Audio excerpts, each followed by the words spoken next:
Mark और Nolan की बकचोदी की वजह से मार्क एक बड़ी प्रॉब्लम में फंस चुका है। जैसा कि पिछले एपिसोड में मार्क और नोलन ने मिलकर विल्ट्रीमार्ट्स का पूरा प्लेनेट खत्म कर दिया था।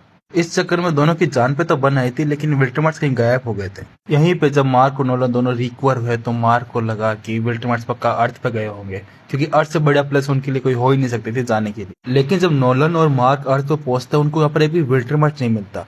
उनको शक होता है क्या वो अभी तक पहुंचे नहीं या पहुंच गए हैं तो हमारे सामने नहीं आ रहे। इसी के चलते नोलन अर्थ के सोलर सिस्टम के चारों तरफ एक सेंसर लगा के चला जाता है। अगर कोई विल्ट्रीमार्ट्स एंटर भी करेगा तो इनको पहले पता चल जाएगा। लेकिन नोलन को ये बात बिल्कुल पता नहीं होती। विल्ट्रीमार्ट्स ऑलरेडी अर्थ पे है, बस वो सामने नहीं आ रहे। और यहीं दूसरी तरफ अपने मार्क को अजीब अजीब भ्रम हो रहा है कि थ्रेग यहाँ आएगा सबको मार देगा। उसको ऐसे विजुअल्स भी दिख रहे हैं कि थ्रेग आके सबको मार दे रहा है। और ये चीजें मार्क को बहुत ज्यादा डिस्टर्ब करती है, मार्क को बहुत ज्यादा परेशान करती है। और इसके साथ ई भी ये बता देती है कि वो प्रेग्नेंट थे और उसने अबॉर्शन करा लिया। ये बात सुन के मार्क और ज्यादा परेशान हो जाता है। और इसी की दूसरी तरफ मार्क की मॉम नोलन के साथ ओलिवर से मिलने चली गई है। और बस ऐसे करते करते ही पूरा एपिसोड निकाल दिया जाता है। लेकिन एपिसोड की एंड में और पोस्ट क्रेडिट सीन में दो सबसे बड़ी चीज रिवील होती है। सबसे पहली चीज, जब नोलन अर्थ छोड़ के चला जाता है तब थ्रेग मार्क से मिलने आता है और उसके सामने अपनी दो शर्तें रख। पहली बात तो ये है क्योंकि मार्क और नोलन ने विल्ट्रीमार्ट्स का प्लेनेट खत्म कर दिया है तो वो अर्थ पे आ गए रहने के लिए।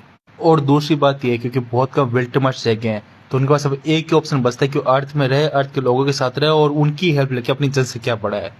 और यहीं पे थ्रेग अपनी शर्त रखता है। वो मार्क को बोलता है अगर तुम हमें डिस्टर्ब नहीं करोगे, तुम्हें कुछ भी नहीं कहोगे तो हम तुम्हारे प्लेनेट को कुछ नहीं करेंगे, इसको कोई खतरा नहीं है। लेकिन अगर तुम्हारे बीच में है तो हम इतने काफी है कि हम पूरे अर्थ को खत्म कर सकते हैं। और यहीं पे मार्क पूरी तरीके से फंस जाता है क्योंकि मार्क अच्छे से जानता है वो विल्ट्रीमार्ट्स को, वो थ्रेग को नहीं हरा सकता। वो उससे बहुत ज्यादा पावरफुल है और वो उनके बीच में आके इतने सारे लोगों की जान भी खतरे पर नहीं डाल सकता।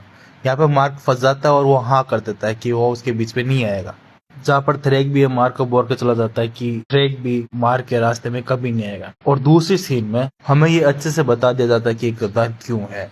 अगर आप इसकी डबिंग सुनोगे तो आपको ऐसा नहीं लगेगा कि भाई ये कुछ अलग बात कर रहा है, पर अगर आप इसको ध्यान से सुनोगे, ध्यान से एकदम कॉन्शियस होगे तो आपको पता चलेगा कि ये ना मार्क और नोलन को मारने की बात कर रहा है। जहाँ कहीं ना कहीं थ्रेग की बात भी सच हो रही है क्योंकि ये बात नोलन को थ्रेग बोल चुका है कि वो तुम्हें धोखा देगा। और कहीं ना कहीं ये सब इसकी बातों से लग भी रहा है, लेकिन ये मर चुका है। अब ये एलन पे डिपेंड करता है कि वो मार्क का साथ देगा या अपनी लॉर्ड की बात मानेगा, क्योंकि उनका कहना है एक भी विल्ट्रीमार्ट नहीं जिंदा रहना चाहिए, एक भी विल्ट्रीमार्ट इस यूनिवर्स के लिए खतरा है। और मार्क एलन का बहुत अच्छा दोस्त है। अब देखना ये एलन क्या डिसाइड करता है, बाकी देखेंगे अगले एपिसोड में इसके अंदर क्या होता है। कुल मिला के इस पूरे एपिसोड में इतना ही था।